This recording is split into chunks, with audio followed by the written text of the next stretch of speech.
Now we are taking up the new topic, that is the element, compound and mixture.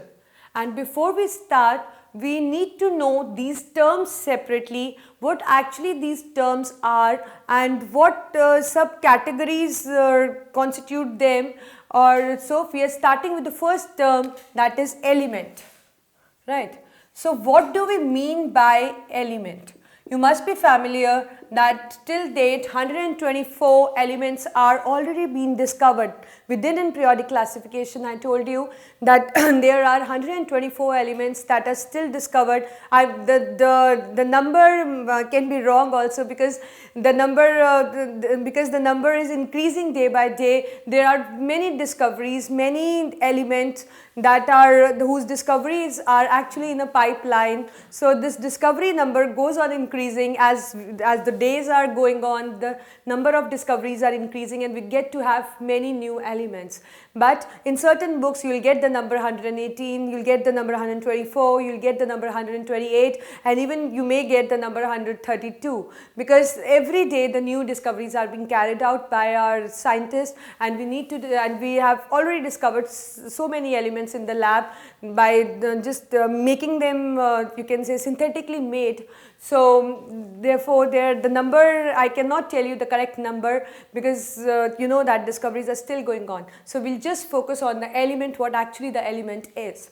So element is a substance that can't be broken down into more simple substance, right? Now first of all, you should be familiar with this term. That means element is a substance, a kind of substance which is in the simpler form, right? You cannot make more simpler form out of it, right? So element is a substance which can't be broken down into more simple substance. Now the question must be striking in your mind that why this element can't be broken down into a more simpler substance. The reason being that element is made up of atoms. And you know, the atoms are the smallest particles, right? We do have the subatomic particles, but when we are talking about the element, compound and mixture, we talk only till the atom, because those subatomic particles are getting changed. But whenever we are talking about the element, we will be taking into the consideration only the atoms, not the subatomic particles, right? So element is a substance which can't be broken down into the more simpler substance. The reason being that it is made up of atoms, and we know the atoms are tiny, very tiny subatomic, very tiny smallest particles which which do not exist in nature independently, right? But we do have certain atoms which exist in nature independently, like we talk for the noble gases. We'll be doing it you'll be more and more, we'll be taking up the element, you'll get to know, right? So as for now, you should know that element is a substance, can't be broken down into more simpler substance.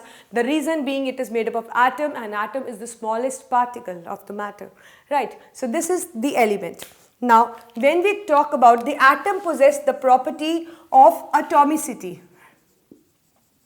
What do we mean by the atomicity? Atomicity actually means the number or the kind of atoms present, because if you take into account oxygen, so oxygen do not occur in nature as O, it occur in nature as O2, because at room temperature the state which is stable is a gaseous state, and in gaseous state it is formed by the combination of two atoms which actually combine to form a molecule.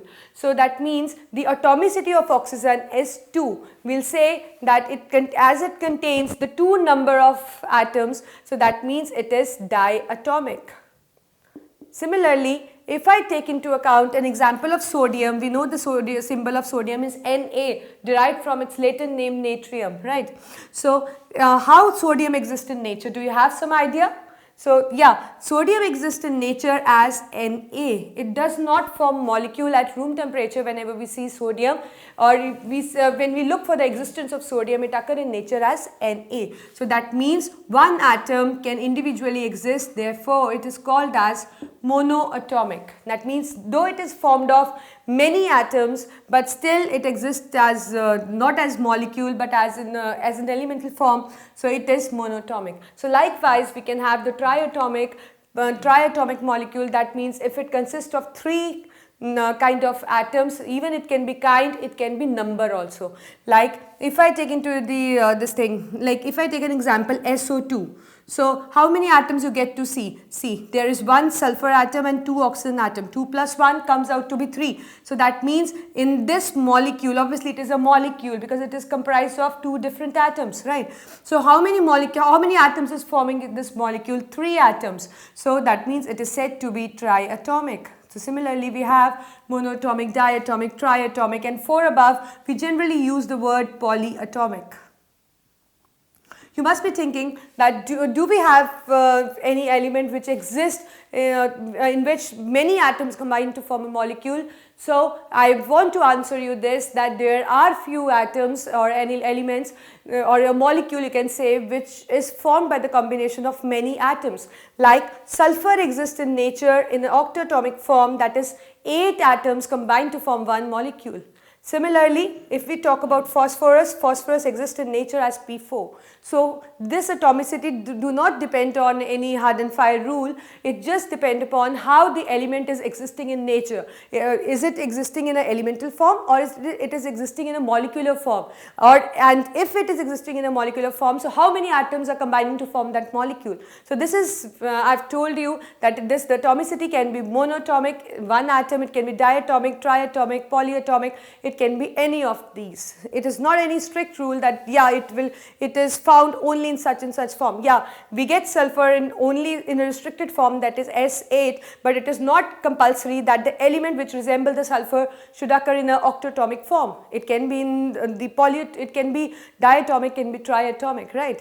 So this is the atomicity of the element, or you can say the atomicity of the molecule, that how they exist in nature.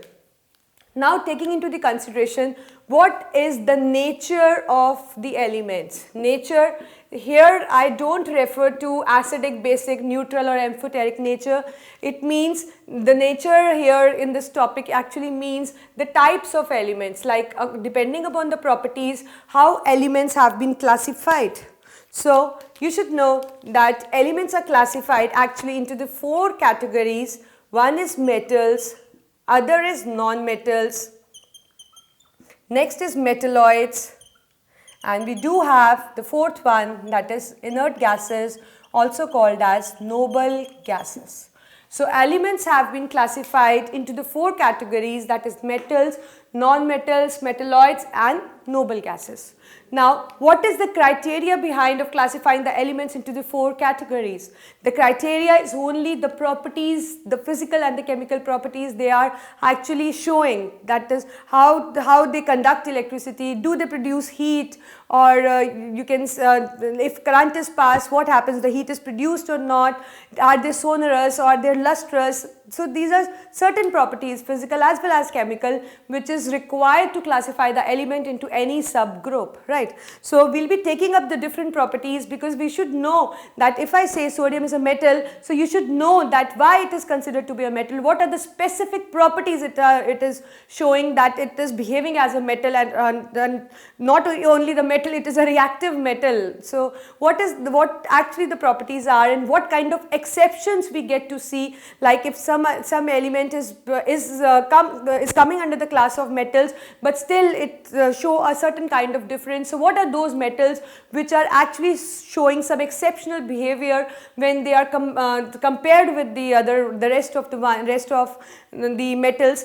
and what is the basic difference, that why they are still kept in the same category. So we are taking up the difference just to know that what actually the properties are and what actually you can say they are showing in the properties, right? So we are just taking up the metals and the non-metals, right, in detail, just to differentiate between them, so that you should know in a better way what actually the properties are exhibited by metals and non-metals.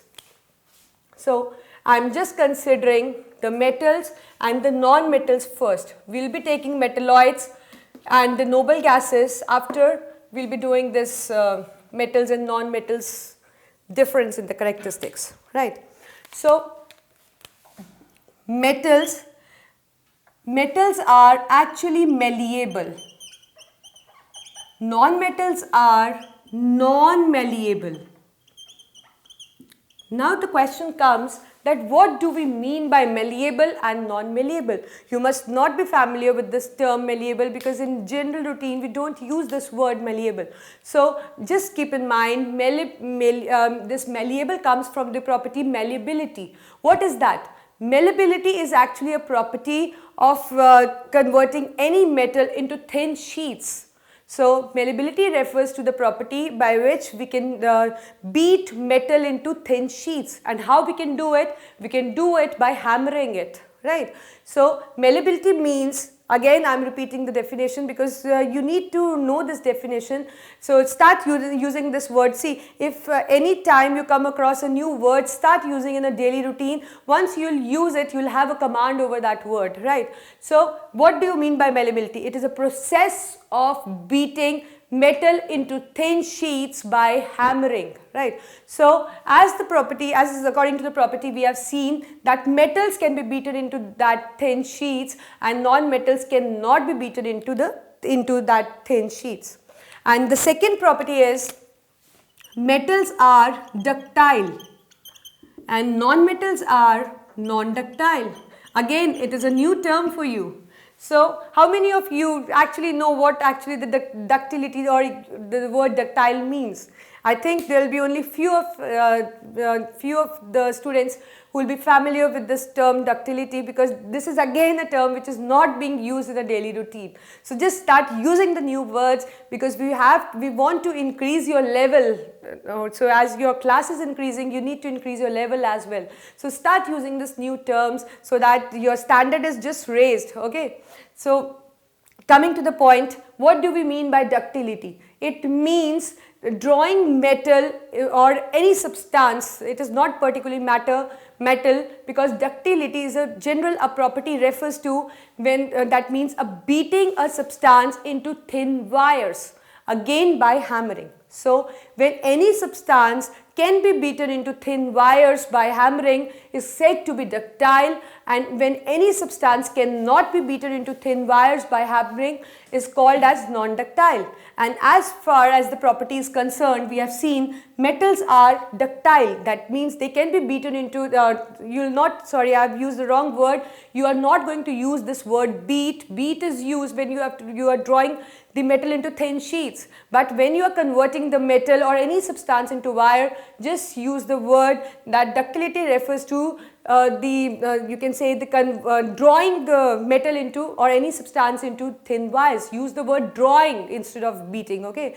And so ductility refers to, again I am repeating a definition for you. Ductility means drawing any substance into thin wires, right? So metals are ductile and non-metals are non-ductile. Now the question must be striking that what actually the difference is, that it can be beaten into thin sheets or wires, but the non-metals can't be beaten or drawn into wires. So the reason being that when we hammer them, they are brittle. So what happens that when we hammer them, they break. So when they break, so how come we can form thin sheets or wires or draw wires out of them, right? So the reason being because they are brittle, so that is why they are non-malleable and they are non-ductile, right? The third property comes as they are good conductor of heat and electricity. And if we compare non-metals with metals, they are actually poor conductor of heat and electricity.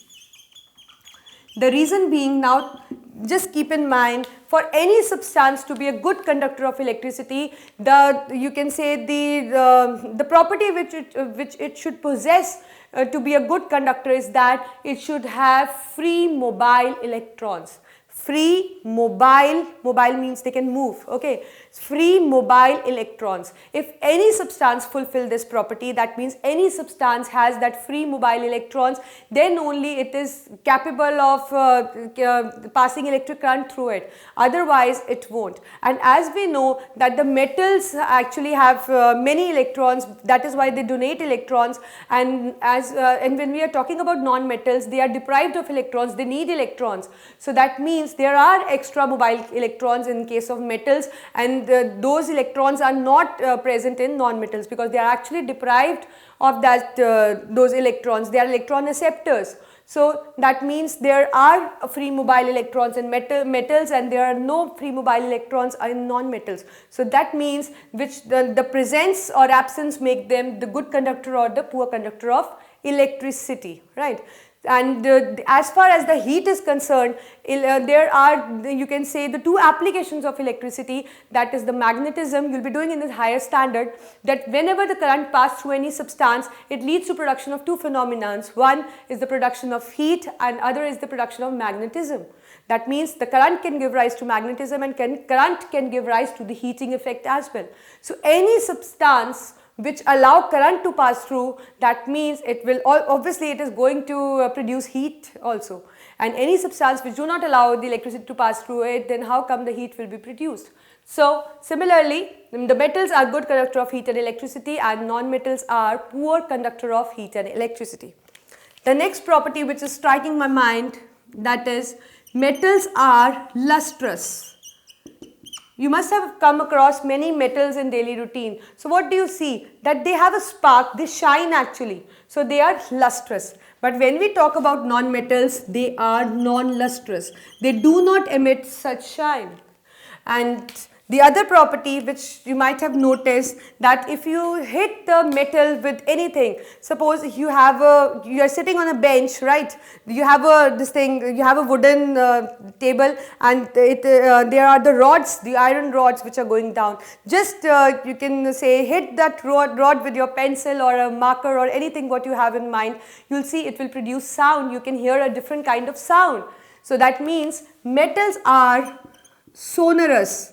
That means when you hit the metal, they produce sound. So that means they are sonorous, right? They exhibit the property of sonority.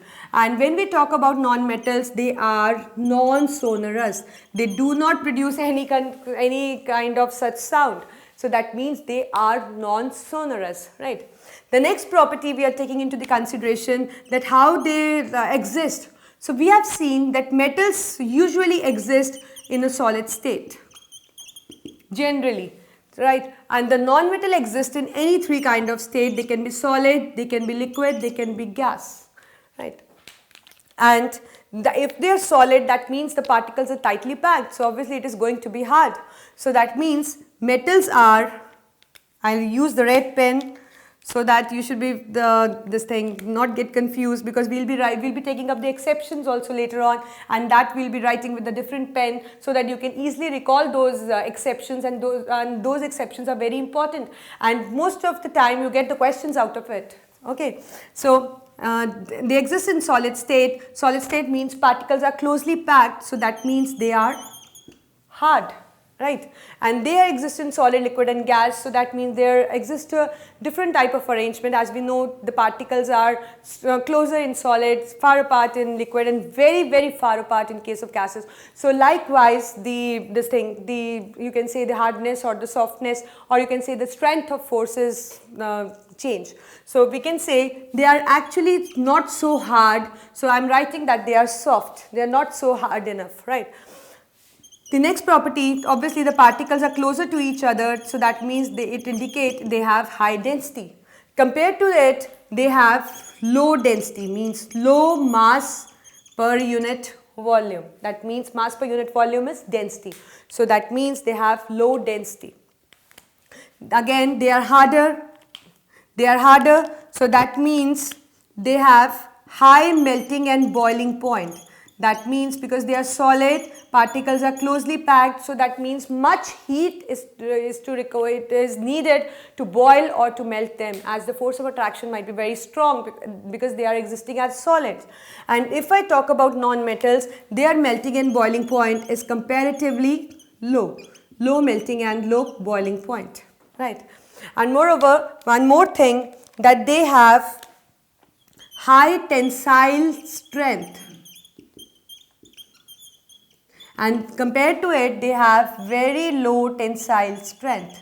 The question must be striking in your mind that what is actually a tensile strength. So because you'll get to see this term in various books, but no teacher is actually, there is no perfect definition for it. Sometimes the students are asking from the teacher and they just manipulate them with it is just a simple term. Tensile strength, you can say, is actually how much rough and tough it is, right? So we know that we can handle metal, it is rough and tough, means it can be handled, it do not get break easily, or it is, you can say the rough and tough, you are, I think, familiar with this term, rough and tough. So similarly we can say they have high tensile strength, means great force of attraction, so you can handle it in any way, it is not going to break easily, right?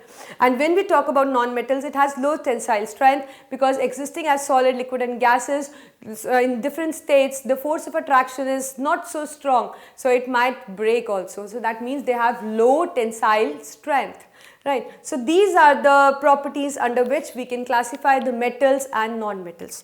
But we do have the exceptions that exist in metals and non-metals, and we need to know those exceptions because they are very important. The question which you will be getting will be maximum out of the exceptions only. So just look at the board, I am writing you the exceptions. So just recall in that mind, there is not any reason behind that why it is not this or that. It is just the exception, it is just a behavior that yeah, this element is included in this category, but it is not showing this specific property, or the reason behind that, yeah, it is not existing as liquid or gas, like that. So just look at the board. We have a non-malleable metal and non-ductile metal.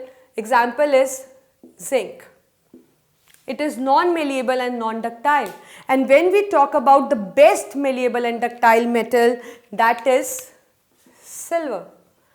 So silver is the best one, the star I am using is for the best one. So silver is the best one and zinc is the non-malleable or non-ductile, can't be beaten into thin sheets, or you can say can't be drawn into wires, right? Next we are taking up the good conductor of heat and electricity. As we know, all metals are good conductor of heat and electricity, but still there exists a exception, that is the tungsten. I will be writing the exceptions for the blue one. The symbol for the tungsten is W, right? So tungsten is an element, is a metal which is not actually a good conductor of heat and electricity, it is poor conductor of heat and electricity. You need to remember this exception, okay? And coming to the solid state, we have metals which exist in liquid state, that is mercury, written by symbol Hg, and gallium. They exist in liquid form at room temperature. And when we talk about the hardness, all metals are hard, but we have few metals, and you will be surprised to know that those metals can be easily cut with the help of knife that you use at home. And which are those metals? They are sodium and potassium. They are so soft that they can be cut with knife easily. Right. So all those have high density, high melting points. Obviously, if anything is existing in a liquid state, so obviously the density is going to matter, and obviously the hardness is going to matter. So these are the few examples I have told you. Just remember them carefully, that because I am again telling you the exceptions are very important. Right. Now coming to the non-metal part, we do have exception in them also. They are non-malleable, non-ductile, no exception for it. They are poor conductor of heat and electricity, but still we have a non-metal which is good conductor of electricity, that is a graphite. Graphite is an allotrope of carbon, but because it is formed of carbon, so we will be considering the form of carbon because carbon is an element. So carbon existing as graphite is a good conductor of electricity. And obviously, we know any substance which occurs as a good conductor of electricity is obviously a good conductor of heat as well. And when we are talking about the next property, non-lustrous. So non-metals exhibit the property of non-lustrous, but out of them iodine and graphite are somehow lustrous. So there exists an exception that iodine emits certain kind of luster, and this in the same way graphite do. And when we talk about solid, liquid and gas, there are many non-metals which exist as solid. For example, I am writing the example for it. It is not an exception, it is an example to it, right. So in solid state we have many elements which occur like carbon, sulfur, phosphorus and silicon. And in gaseous form also we have many elements like hydrogen, nitrogen, oxygen and so on. But there the important part which you need to remember is that there is only one liquid, only one non-metal that exists as liquid, and that is the bromine. Right. All non-metals are soft. Coming to the next property, all non-metals are soft, but exception is there that the diamond, which is again an allotrope of carbon, is the hardest known substance. So it belongs to a category of non-metal, but still it is the hardest substance. And similarly, this low density, low melting point varies with the states and all. So you need to remember these, the difference. So whenever you get any element, you need to classify it. Just look for the difference that is the metal and non-metal exhibit, and likewise you can just categorize that, yeah, it is a metal and it is a non-metal. So it is the two subcategories we have discussed so far. That is, the element exists in 4 categories. We know 2 categories are still left, and those 2 categories are the metalloids and the noble gases. Right. So what do you mean by the term metalloids? I think you are familiar with this term. You must have heard before also that what do you mean by metalloid? So metalloid is that element, you need to specify that it is an element, right.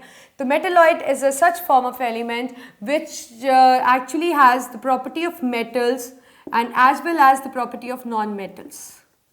Now the question must be arising in your mind, how can the element has the properties of metals and non-metals? So I just want to clear that they don't actually exhibit all properties of metals or all property of non-metals. Their few properties resemble with metals and few properties resemble with non-metals. Or we can say they show a midway between the metals and the non-metals. So they are actually placed in the D block in the periodic table. They are placed in the D block, as the metals are placed in the S block and non-metals are placed in the B block. Similarly, the metalloids occupy the D block. I think you remember that from group 3 to 12, it is the basic metalloids which are present. So, but still I'll be listing few examples for you. So we have germanium, arsenic, I think you are familiar with the symbol as well, antimony, bismuth and many more. So they are all metalloids. They resemble metals also in properties, and also they resemble the non-metals also in few properties. The 4th subgroup we are left with is inert gases. This we have already, you must be knowing it because we did in atomic structure what actually the inert gases are. Inert gases show us a special property, that is they have stable noble gas configuration. That is why they are also called as noble gases, because their octet is entirely complete, and in case of helium it is duplet. So you can say in case of helium duplet, and in case of the rest of the members octet is fully filled. They don't need to combine with certain elements. So that is why their valency is 0 and they are called as inert gases. And I am just listing an example from you: helium, neon, argon, krypton, xenon. So likewise we have noble gases. So but you will be doing in the higher classes, as we know the noble gases do not combine because their octet is complete, but still we find certain compounds of one of the noble gas, that is this thing xenon. Xenon fluorides exist in nature, and it shows many 2-3 types of fluorides: XeF2, XeF4, XeOF2, XeOF4. So that means under certain conditions the xenon combine to form fluorides, but the reason we will be taking up in the higher standard. But as far as your level is concerned, because So you need to know that what actually the inert gases are and how they can be summed up and what is the specific property. So the specific property they have is the stable noble gas configuration, as their octet or duplet in case of helium is complete, and the other thing is that they are almost non-reactive, because any element need to react to some other element just to attain the stability by completing its octet, and their octet is already completed. So that is why the inert gases are summed up like this, and they have the special property like this. So I think you are familiar with the element, with metal, non-metal, metalloid and inert gas. So these are the 4 subgroups in which the element can be classified.